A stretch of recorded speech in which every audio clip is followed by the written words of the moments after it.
The war between Russia and Ukraine has entered a new and unpredictable phase. In the past few weeks, both sides have intensified operations, but today, something much bigger is unfolding.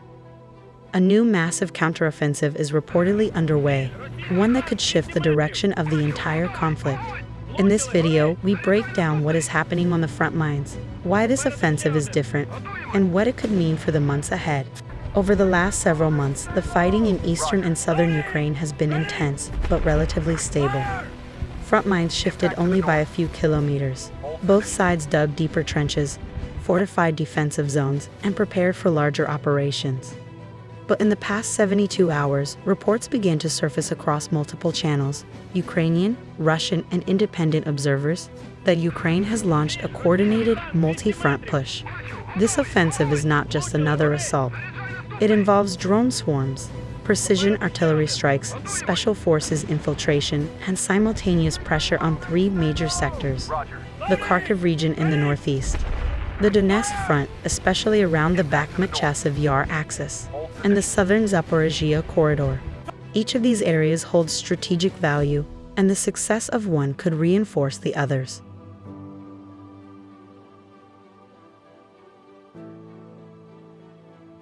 So, what makes this counteroffensive different from previous ones? 1. Upgraded weapons and ammunition supply. Ukraine recently received a new wave of Western military support, including long-range missiles, air defense upgrades, and armored vehicles. This doesn't guarantee victory, but it gives Ukraine the tools to strike deeper and move faster. 2. Russia is stretched across multiple fronts. Russian forces have been pushing around Kharkiv while also attempting to advance in Donetsk. This requires heavy manpower and resources, leaving gaps that Ukraine is now trying to exploit. 3. Ukrainian tactics have evolved.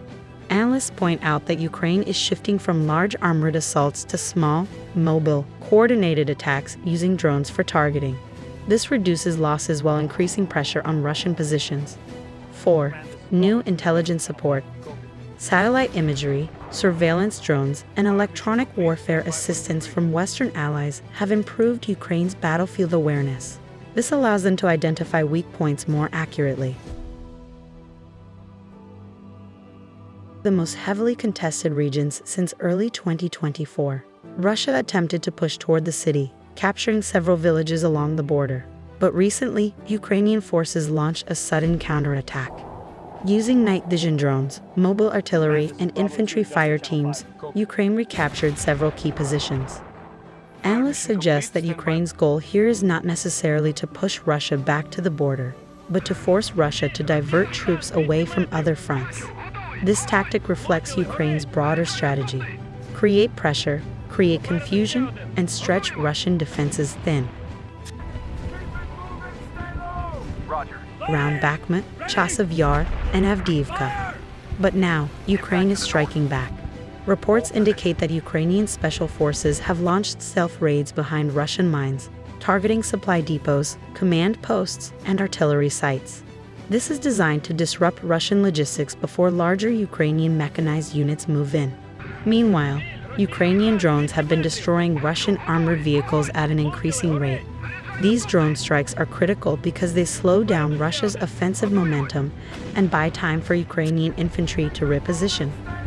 While the situation here remains extremely volatile, early indicators suggest that Ukraine is successfully holding the line, and in some areas, even regaining ground. Perhaps the most strategically important part of the new offensive is happening in the south. Zaporizhia holds the key to multiple major supply routes, including the land corridor connecting Russia to Crimea. If Ukraine can break through here, it could disrupt Russian logistics across the entire southern front. Over the past days, Ukrainian forces launched targeted strikes on Russian fortifications using HIMARS artillery, long-range drones, anti-armor missiles, and new armored vehicles supplied by Western allies. Russian sources claim they repelled the attacks. Ukrainian sources say they destroyed several key Russian defensive setups. The truth is likely somewhere in the middle, but what is clear is that this sector is now one of the most active and important fronts in the war. If Ukraine gains momentum here, it could threaten Russia's hold on Crimea, and that would change everything. Russia is far from passive. In response to the Ukrainian offensive, Russia has increased airstrikes on infrastructure, deployed reinforcements from other sectors, intensified drone attacks on Ukrainian cities, and strengthened defensive positions in Crimea. Russian media describes the situation as under control, but even pro-Russian analysts admit that Ukraine's counteroffensive is putting serious pressure on their forces. The coming weeks will be crucial for both sides. This new counteroffensive may not bring immediate dramatic results. Modern warfare is slow, complex, and brutal. But one thing is clear: Ukraine has regained initiative on several fronts, and Russia is now forced to react rather than dictate the pace. Will Ukraine succeed in pushing Russian forces back? Will Russia regroup and launch an even bigger counterattack? Or will this war enter yet another phase? We will continue to monitor the developments. If you want more updates and in-depth analysis about the Ukraine-Russia war, don't forget to subscribe and turn on notifications. Thank you for watching.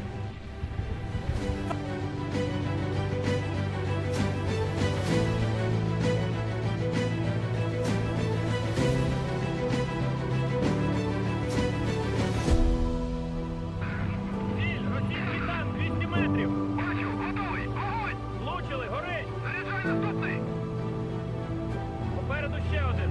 Готуємось. Roger. Loading! Ready! Fire! Impact to the north.